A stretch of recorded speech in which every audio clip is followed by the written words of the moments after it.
back to all of you and get you to do an introduction. Wow. So I know who's in the room. And we're going to do this, mix it up a little bit, not just hi, I'm Andrew, you don't get that easily. We need to, hi, I am somebody, and join an adjective to your name that describes how you are feeling today. And it must start with the same letter as your first name. So an example is, that's easy. hi, I'm Fiona, and I am frisky. Yeah, we all went back to our adolescent teenager selves there, didn't we? Yes?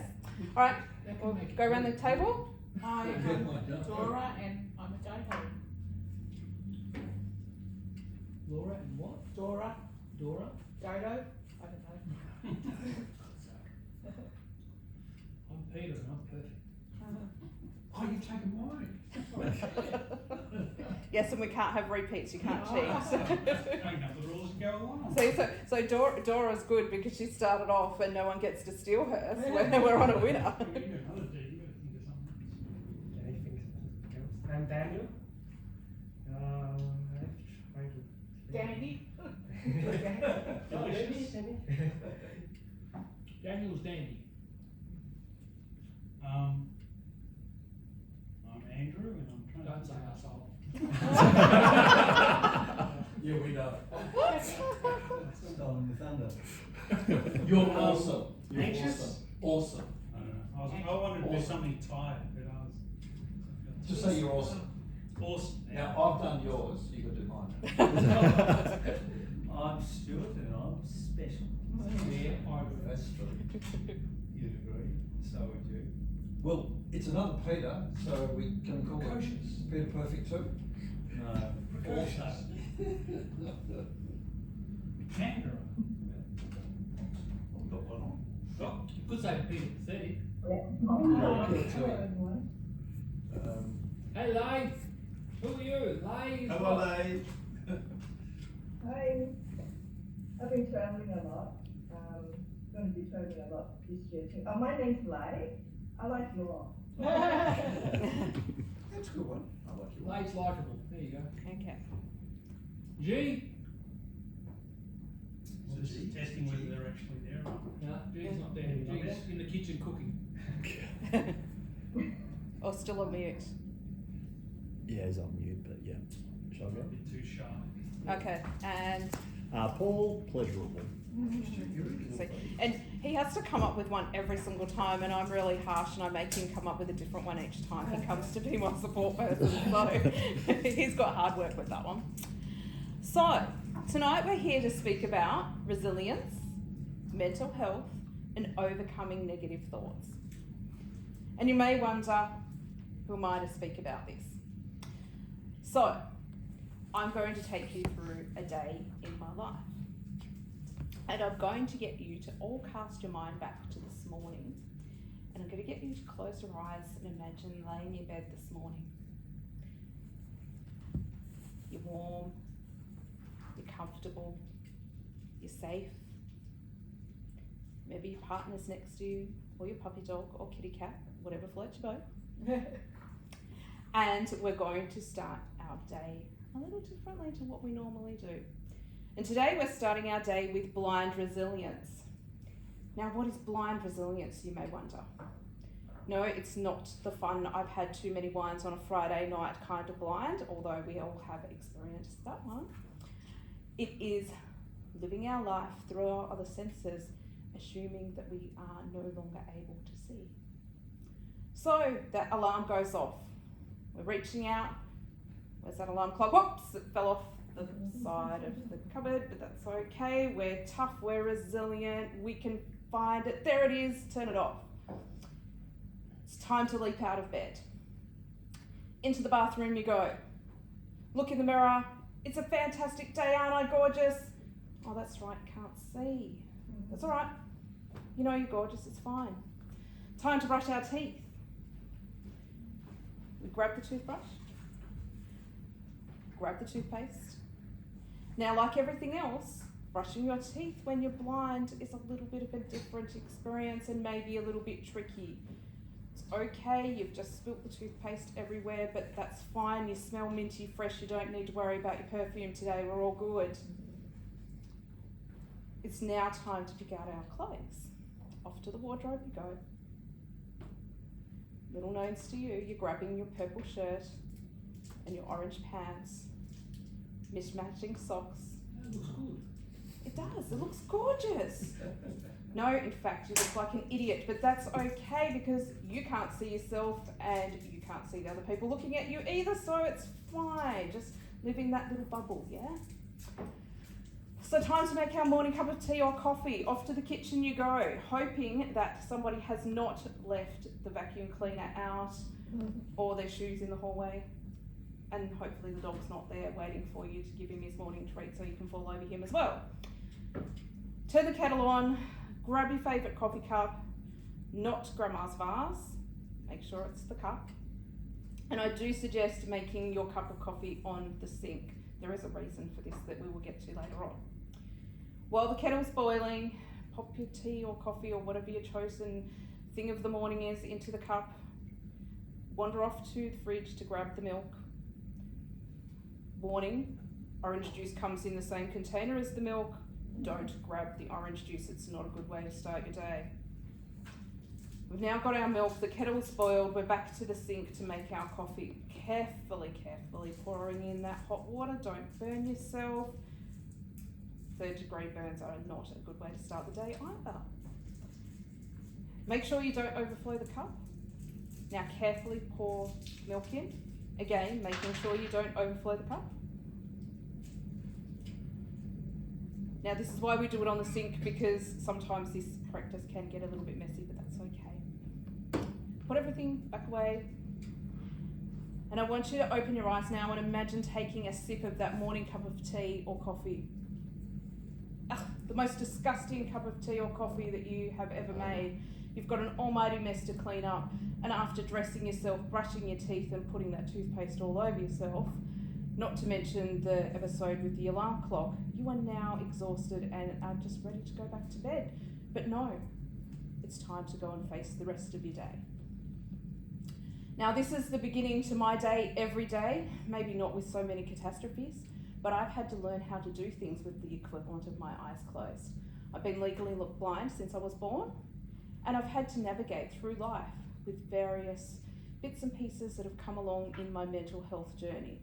I've had to learn how to be resilient and to manage and balance out those negative thoughts that pop into all of our heads at times, but most especially when there's things that are there in your life that are creating those challenges. So a time of challenge that I really realised this. I take myself back to my 16-year-old self. It is the autumn of 1992. Can we all remember where we were then? Yeah. I remember it very well. For me, it was a day that was etched into my history. So my dad was my best friend. He was one of those people that was a bit of a trailblazer. He was quite a little bit older than my mum and decided that he was going to take early retirement when I was born. So when he was 55, he quit his job and said, I'm going to be a stay-at-home dad. Now that was back in the 80s. This was totally unheard of. No one did that. And so he was there lining up with all the mums at the school. Everyone was like, don't you have a mum? And I'm like, yes, I do, but it's my dad that looks after me all of the time. So my dad was the one that was there negotiating at the school when things needed to be supported for me with my disability. He was the one that was taking me to the sports games and all the other things that kids need to do. And when I was 15, he suddenly passed away. So the weekend, we were home by ourselves. My mum had gone off to a weekend away with her friends. And I grew up in a little town out in far western New South Wales called Broken Hill. If any of you have ever been there, you realise it's a very isolated place, especially before the time of mobile phones and the internet, even more so. And so my mum had gone to Mildura, which is a 3-hour drive away, and had pretty much decided that she was going to do all the tourist things and was fairly much uncontactable because, of course, no mobile phones. My dad and I used to love these weekends that she went away because we could play up, we could get up to mischief. We'd eat all of our favourite foods, we'd listen to the music really loud. We'd just do all the things that she kind of disapproved of. And this weekend was no different to usual. Saturday night came, Dad's like, I'm off to bed, but there was no such thing as a curfew when my mum was away. So, being the age I was, I sat up all night watching Rage on the television and watching movies and doing things that teenage girls get up to. Next morning, unceremoniously woken up by the phone ringing. Now, this wasn't the days of cordless phones, of course. The phone was on the wall in the hallway. So here I stumble out of bed, bleary-eyed. I think I'd only got about 3 hours sleep. Answer the phone, and it's my mum. She's like, oh, can I speak to your dad? I'm like, yeah, I'll go and find him. I'm just waking up. Had a bit of a run around, couldn't find him. Phone calls in those days, STD rates were expensive, so I said, look, I can't find him. She says, no worries, I'll call back later. Now, for those of you who can imagine a Broken Hill summer, even going into autumn is still really, really hot. And so at 8 o'clock in the morning, I decided that it was a good idea to get the washing in from the day before that I'd put out, before it got hot and, you know, was ridiculously too hot to go and get the washing. So putting the washing away, went in to put my parents' washing away in the bedroom, and I come across my dad still in bed. Now, he was an early to bed, early to rise kind of guy, and had PTSD from serving in the Second World War. So you never touched him to wake him up. It was always shouting at him. So I shouted at him, hey, what are you still doing in bed? No response. So I kind of freaked out a bit and did what every girl does, called a best friend, freaking out on the phone, going, there's something wrong. And she's like, I think you need to call the ambulance. So I did. Ambulance hung up on me, believe it or not. These days, they keep you on the phone the whole time after you've called 000, but of course, they're like, oh yeah, we'll be there soon. Beep, beep, beep. And I'm like, what do I do now? So, trying to keep busy, I collected the cat and put it away in the spare room so it didn't run out the door when the people came and all sorts of things. And thankfully, Broken Hill, being a small town, the ambulance appeared fairly quickly. They confirmed that yes, Dad had passed away of a heart attack overnight. And now, here I was, suddenly having to tap into all of this resilience and to manage my own mental health, because all of a sudden, I had all of these things to do. I had to contact my mum, I had to contact my sisters, I had to contact the friends that were the husbands of the people that were away with my mum. So all of a sudden, at 15, I had all of this stuff happening. And you know, that wasn't an easy thing to navigate. And in the months that followed that, I realised that I didn't have a lot of supports in place. I had my friends. They didn't know what was going on so much. They only had their own lives to compare to, and of course they still had all of their parents.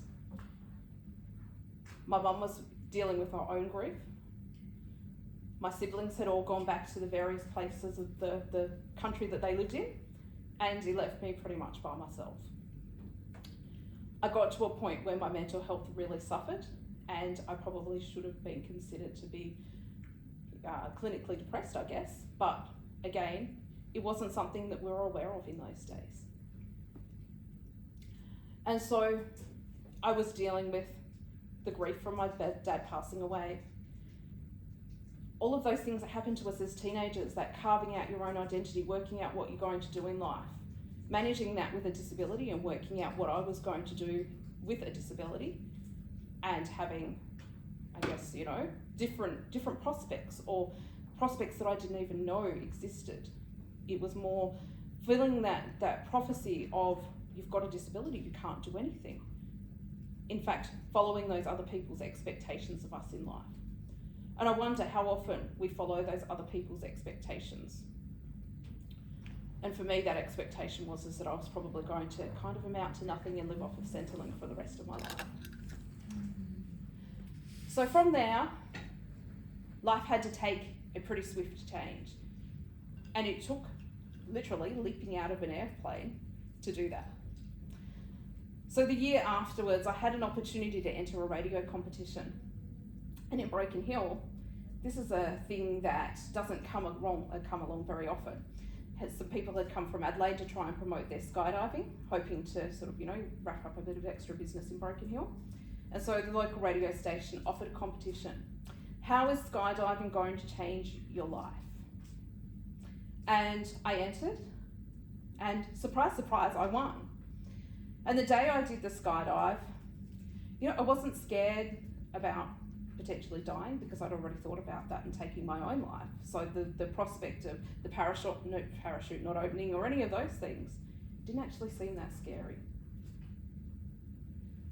It was more, what if I don't do this right? What are other people going to think of me? All of those things that we worry about. And it wasn't until after I'd come back down to earth and my best friend who had tagged along with me on this experience said to me, so did it really change your life? And I said, you know what? It actually did. It was one of those questions that was asked at the right moment. And that question really made me think, has this experience changed my life? And I realised if I can jump out of a plane at 17, which is something that not many adults will even have the courage to do, surely that shows me that I've got the courage and the ability to do anything I set my mind to. But of course, we all have to overcome those negative thoughts and those habitual behaviours that create those negative thoughts. So how many times have you done that drive to the supermarket, for example, gotten out of the car at the supermarket wondering about the things you're going to buy and think, how the heck did I just get from work or my driveway to the supermarket car park? Like it's just happened. And it's because we've got those neural pathways in our head that we just automatically just do these things and we're not consciously thinking about them anymore. And so the trick is to suddenly move those things that we want to change into something conscious. And so we all have those beliefs, those things that have been embedded in us when we're quite young. And for me, it was that belief that, having a disability disadvantages me. It makes me different. It makes me less than everybody else. It makes people expect less of me. It also meant that I had to be, as much as I thought at the time, I had to be like everybody else. And of course, in many ways that couldn't happen. So we have about 100,000 thoughts a day. Unfortunately, only about 20% of those are positive things. The large percentage of them are actually negative. And so it's a pretty big thing to be up against, really, isn't it, when you think about it? All of those thoughts, 80% of them are not helpful to us. And those thoughts might be little things like, I'm too short, I'm too tall, I'm not confident, I can't do this particular job that's in front of me, I feel overwhelmed, there's too much work, I'm too busy. Things at home are just not working out the way I want them to be at the moment. All of those things. It's very easy to get caught in that little negative bind. And unfortunately, our brains are actually targeted to doing that. So I'm going to tell you a little story of the party. And I went to this party and it was a fabulous party, best party ever. There was lots of really nice people there. I met some really great new people at this party. They had fantastic food, lots of good drinks, music was fabulous, everything was going so well. But not so long before I left, someone got a little bit drunk and they spilled a drink on me. And the next day, my friend asked me about this party. How was the party, Fiona? The party sucked. Someone spilled a drink on me. I had to go home. It's the worst night ever. Notice that straight away, that one event at the end of the night counteracted all of those other fabulous things. And I did have a choice. Consciously, I could have decided that that was a fabulous party and I could just eliminate that disaster at the end of the evening. But in fact, we focus on all of the bad things rather than all the good things that happened. And as you noticed, there was at least 4 or 5 good things that were outweighed by that one bad one. And so we've got to trick our brain to stop thinking negatively because it's automatically always trying to go there. And we have to do that by reframing things in a positive manner. And so the simple thing is kind of a little bit of reverse psychology, I guess. We say, don't do something. And if you've ever been around a child and you've told it, don't do that, what's the thing that they do instantly? They go and do exactly what you told them not to. And you know why? Because our brain doesn't understand the word don't until it processes the rest of the sentence. So if I were right now to tell you that there's a barge going down the river outside, but I don't want you to imagine on that barge is a pink elephant doing a hula hoop dance, and there's music, party music pumping, yeah? What did you all do? Think of the other. Exactly correct. And the reason why is because to get the picture of what you're not supposed to be thinking about, you've got to think about the picture. So all of a sudden your brain has just gone to that picture and it forgets that we weren't supposed to be thinking about it. So we've got to rephrase ourselves into thinking positively. So if I said to you, think about the river outside and it's all serene and there's a barge on it and there's, everything's sort of, just doing its thing, now you don't have that picture of the elephant. Instead of me saying, don't think about it. And we all tend to overgeneralize, over-catastrophize, and over-personalize. And that is an example of each. Generalizing is when you say, everything always goes wrong, or I've never been able to do that, or I never will be able to do that. Catastrophizing is always seeing the worst thing in a situation. So the boss says to you, I need to speak to you, come to my office. Instantly you're thinking, oh, what did I do wrong? You're not thinking, hey, I'm going to get a raise, awesome. You automatically go to that worst negative thought. And the other one is personalising things. So you walk in, you say hi to your work colleague, and they just, and keep on doing what they're doing. You go, what did I do? Did I upset them somehow? Are they angry with me? No, it may be that they had a shit morning, really, and they are just doing whatever they're doing, and it may have nothing to do with you. But the answer is that you instantly take it as personal. So we have to really catch ourselves and be conscious of all of these little things that we do. And it's not easy. There's this devil on our shoulder that sits up there going, yeah, all the time, telling us all the things that we shouldn't be hearing. It's now time to listen over this one, the angel that's going to tell you all the good stuff. And I'm going to give you a little technique now, and this you can take away with you and hopefully use in the next few days, next few weeks, next few years. This will last you forever if we do it properly. So I'm going to get you to, first of all, think about somewhere that you can use as an anchor point. And when I talk about anchor points, this is kind of conditioning. So we've probably all heard of Pavlov's dogs and they salivate when they hear the little bell because it's dinner time. It's kind of the same process, but I'm not going to ring a bell. What I'm going to get you to do is think about something that you can do that is not too obvious, but is something that you can get to easily and do when you need it. So it might be pushing your fingers together, other people touch their ear, might be touching the inside of your wrist. Something that you don't do particularly often, but is going to be your anchor point. And once you've got that anchor point, I'm going to get you to close your eyes and think about a time when you've been really, really happy. The most amazing day in your life. Think about the things that are around you, the people that you're with, the sights, the smells, things that you maybe taste, things that you hear. That feeling of true happiness and bliss. When you're in the middle of that memory, I want you to do that thing, touch that anchor point. And just savor that moment. Then when you've done that, I want you to come back to me.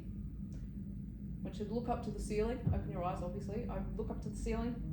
Think about what you ate for breakfast, if you can remember. Hopefully it wasn't just a cup of coffee.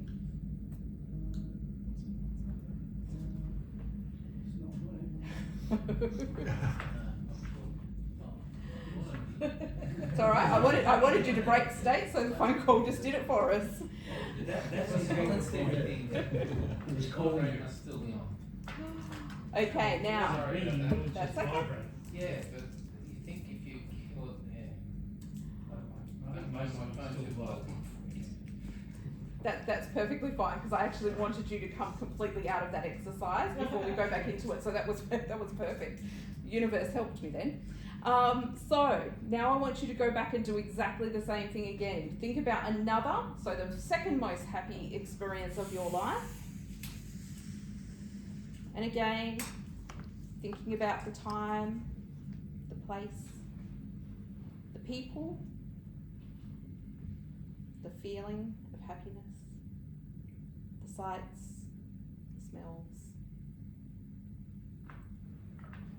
And again, when you're in that heightened moment of happiness and that memory, just touch that anchor point again.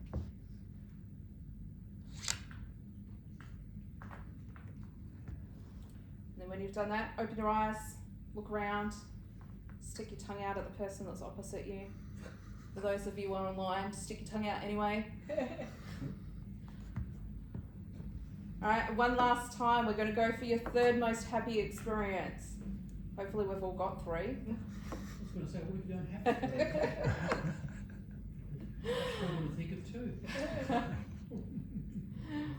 Well, you got 2 divorces to think about. There you are. Alright, Yeah, so... exactly the 2 happiest moments. Oh, dear, mate. Apart from all my wives are good housekeepers. So back into our closed eyes situation. Think about our third most happy moment in life. Take yourself right into that moment. Can't remember her name. You can make her name up, it's okay. Well, first or second, or both. Third, she's got to 3 now. So go into that moment, take yourself there. See that picture really clearly. Things that are around you, the people, the sights, the smells. That true feeling of happiness. Life is amazing, everything's great. Every day should be like today. It's fantastic. And again, touch that point.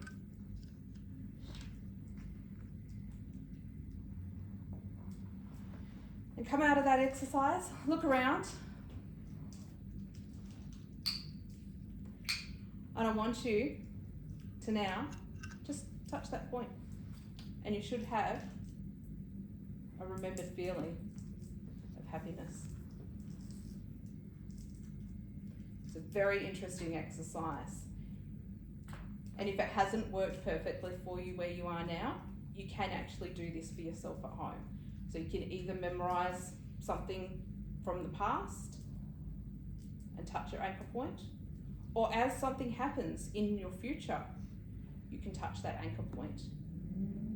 So you're conditioning yourself to have that sensation, that touch point, with something that is happy and fantastic and good and positive. And so then when you find yourself in one of those situations where you're really stressed out or you're having a negative experience, you can touch that anchor point. And it's actually been conditioned to change your thinking. Psychology is a very, very interesting thing. And you know what? We all have the opportunity to take control of our thoughts and our feelings and our behaviours. And you might think this is really hard. People have done stuff to me in the past, or there's things that are out of my control. But in fact, we all have the ability to control the way that we behave to any given situation. And very interestingly, you think about all the pieces of information that we're bombarded with at any second in time. I can guarantee that all of us sitting in this room right now are experiencing this room differently. And that's because we focus on things that are important to us.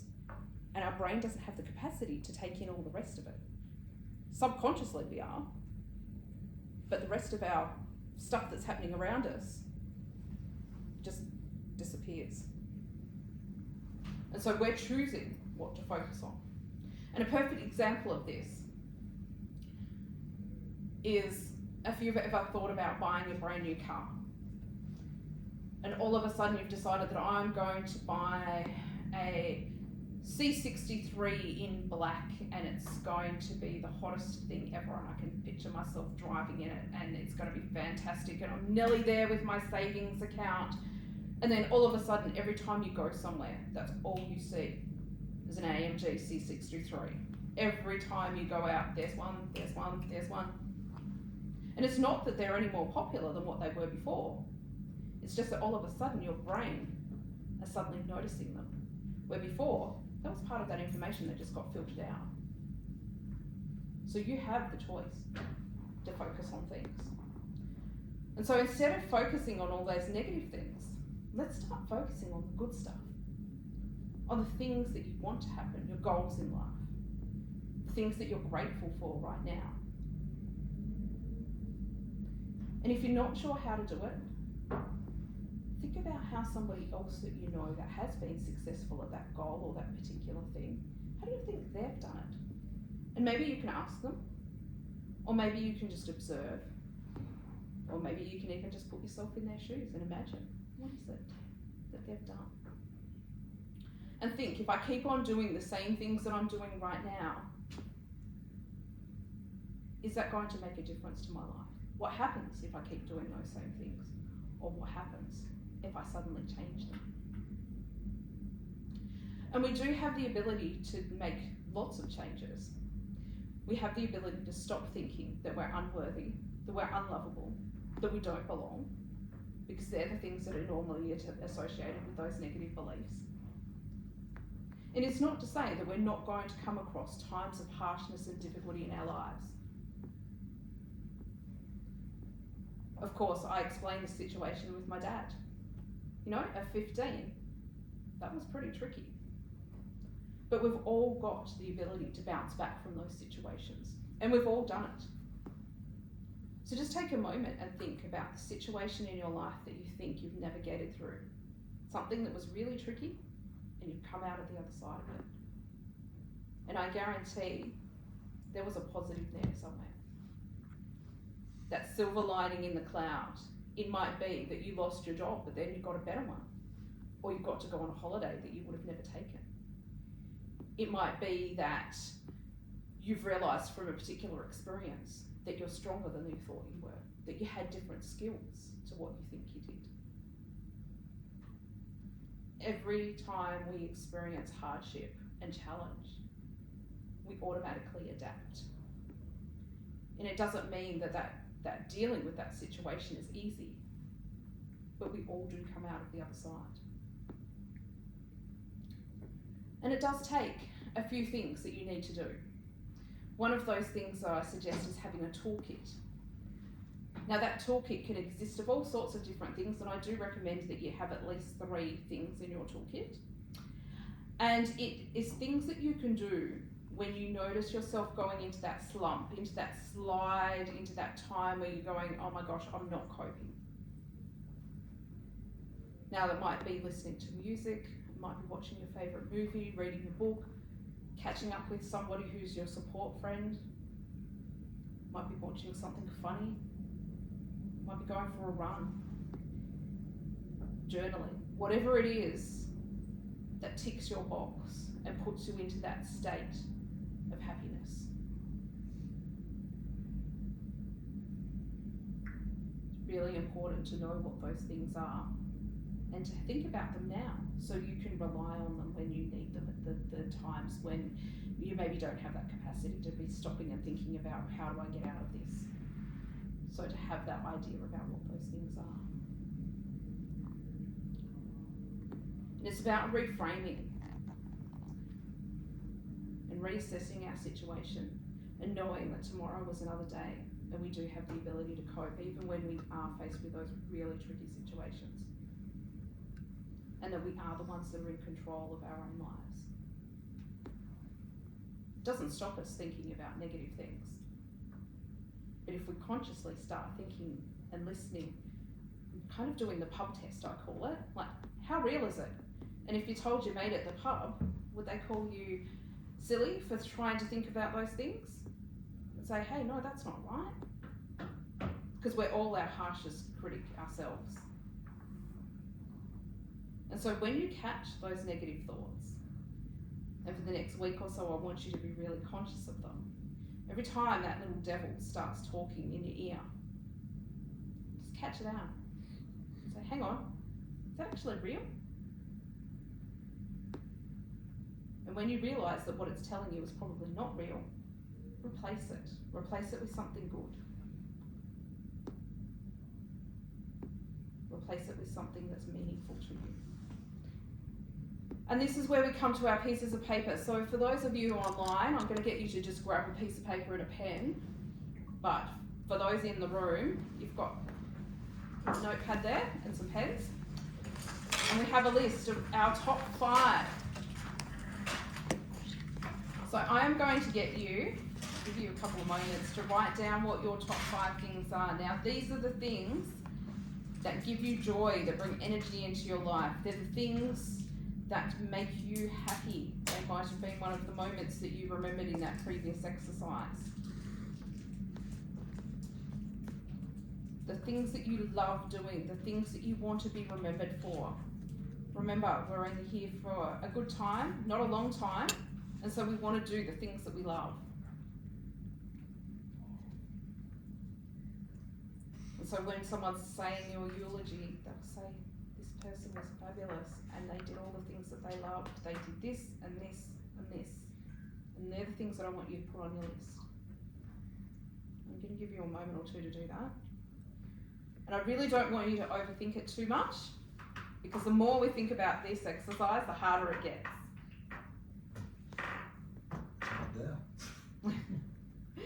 When you've done, just let me know, or drop your pen, or do whatever, because if you put your hand up, I can't see you, so.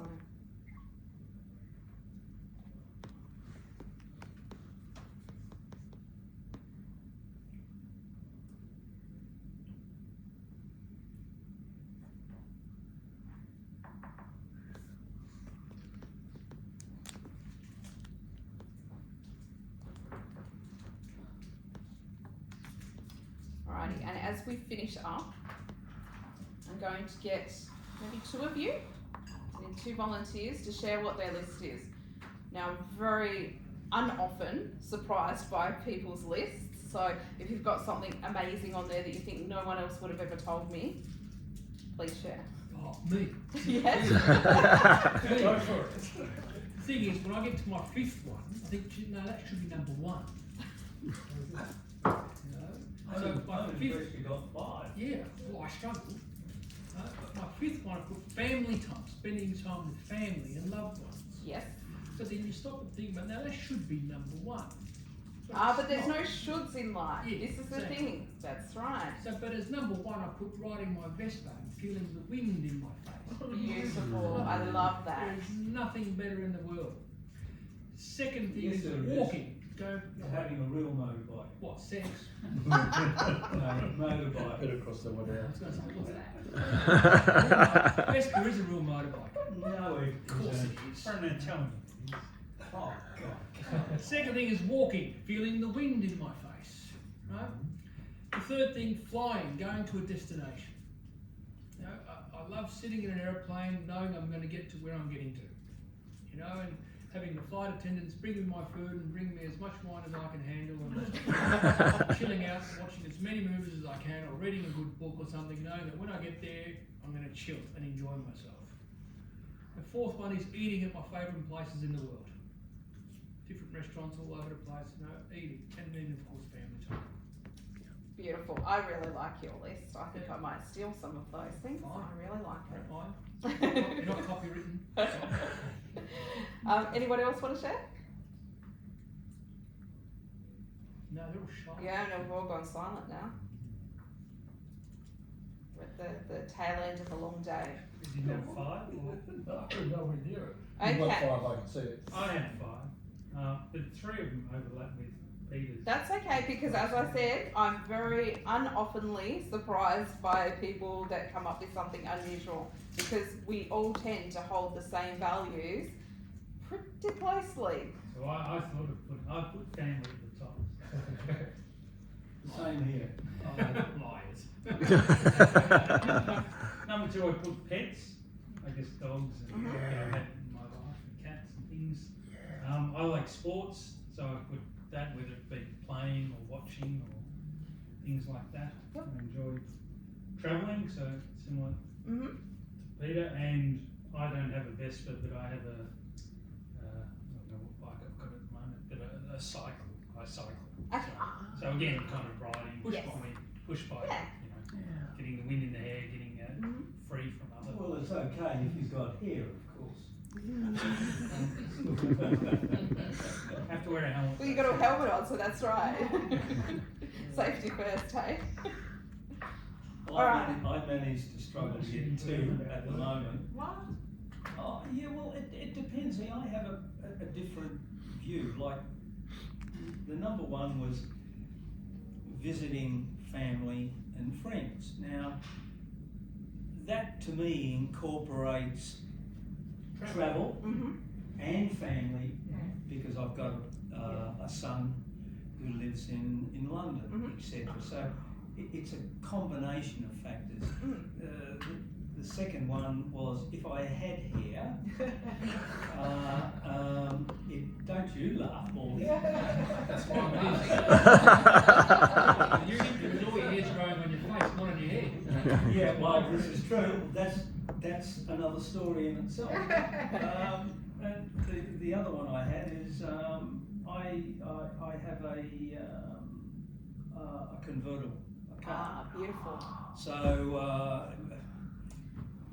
I with can Melbourne in your weather, no, I have to buy a wig. Wind in your head, alright. That's right. Wind or rain or Well,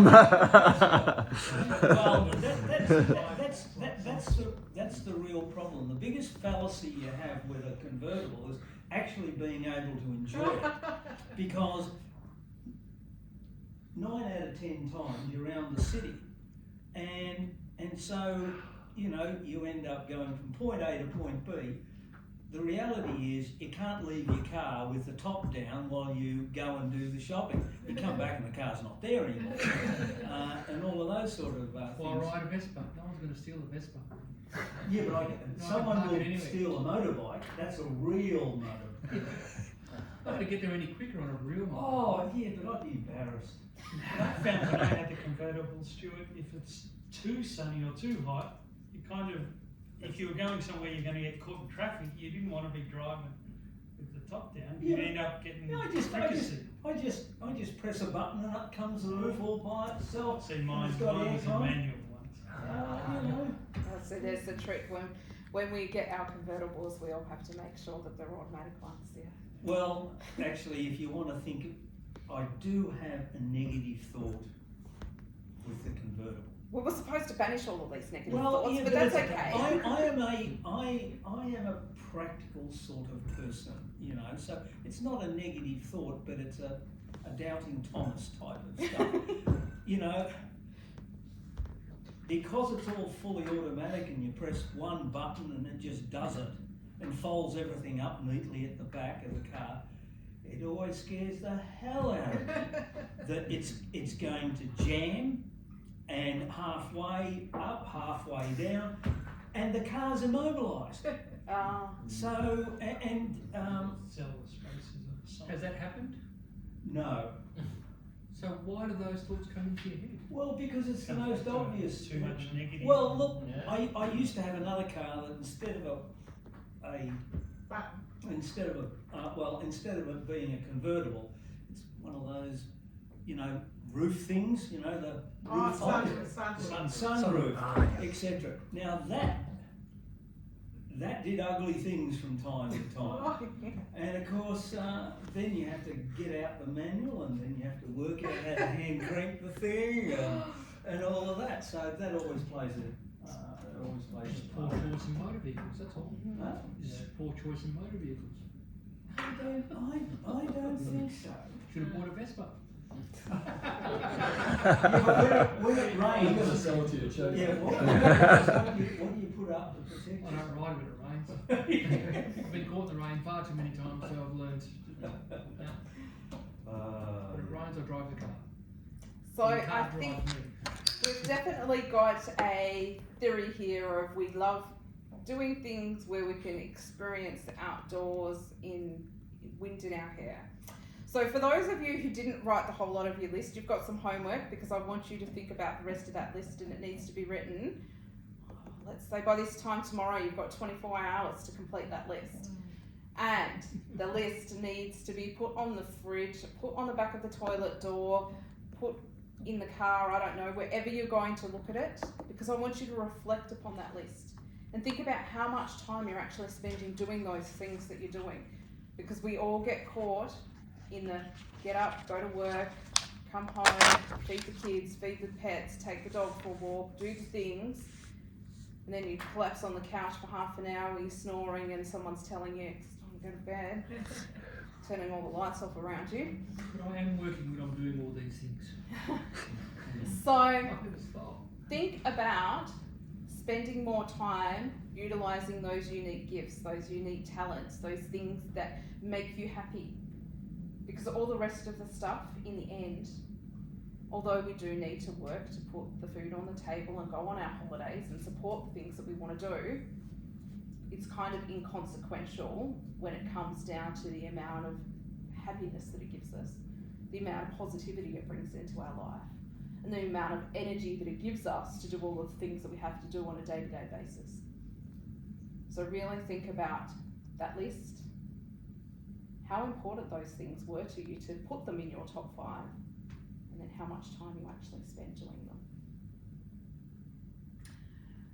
And so again, I've got one more little exercise to do before we wrap it up, and that is, what happens when we're having a really bad day, or we've just had a really crappy phone conversation, or our boss has just given us a huge project that we really don't want to do, and it's like, okay, I'm really struggling right now.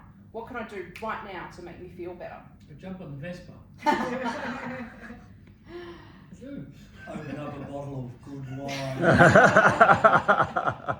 Assuming we're Might not be a in bit a hard if you're in the office. That's right. Assuming we're not in a Just go down with situation the to do local that.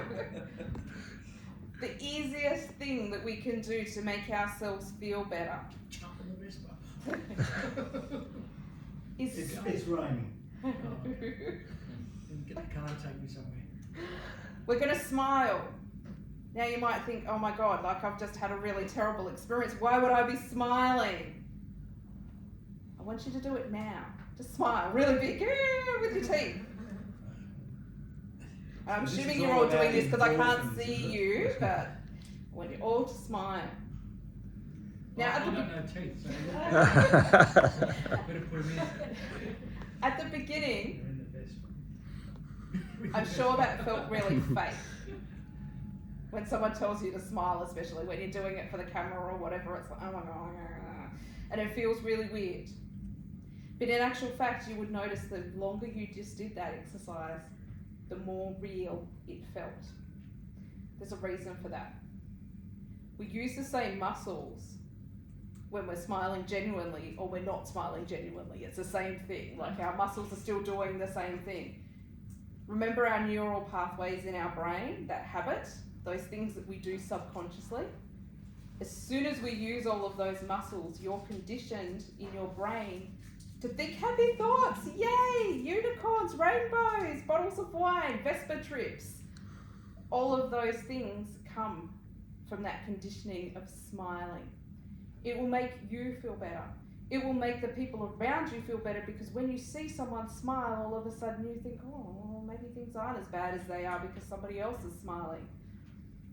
Maybe it's your boss smiling at you because they know that they just gave you a horrible project, and you can smile back and go, that's all right, mate, I'll do it, no worries. No, I quit. I'm going on an overseas trip. We'll get that bottle of wine. So whatever it is, that smile is always something that is in the back pocket waiting to come out whenever you need it. And trust me, it does work. Now, for some of us, we may need to reach out for professional help, and I'm certainly not saying that all the little tools that I've given you tonight are going to help you get through everything in life. There are definitely times where I say yes. If you are feeling yourself in a situation where you are not coping, definitely reach out and get that professional support. Or buy a Vespa. Or buy a Vespa. But the rest of it is just retraining your brain. It's just persistence. And look, it's not easy. Yeah? We all struggle at times. I'm Fiona, and I still think negative thoughts. It's a little bit like going to your AA meeting. Yeah? It's always going to be there. It's how we manage it. And you know what? If one person can manage it and come out of the other end of some pretty challenging life experiences and have a positive attitude, and look, I live every day with challenging circumstances. Yeah, being blind is not easy. I have adapted to making cups of tea and making sure that I don't wear mismatching clothes, but it doesn't mean that my time in the workplace, my travel to the workplace, or just simple things around the house are easy or not frustrating. But if one person can do it, anyone can do it. So to finalise tonight, I'm going to get you to do one last little exercise. I'm going to get you to close your eyes again and think about a time in a year. So this time in 1 year. Now, some of us have been on overseas holidays in between now and then. Some of us have been on lots of Vespa rides or cycle rides or drives in the convertible. And it could be any of those situations that have brought you to this moment in time a year away. And I want you to think about living your best life. You spent the last year catching all of those negative thoughts that have popped into your brain, and you've reframed things.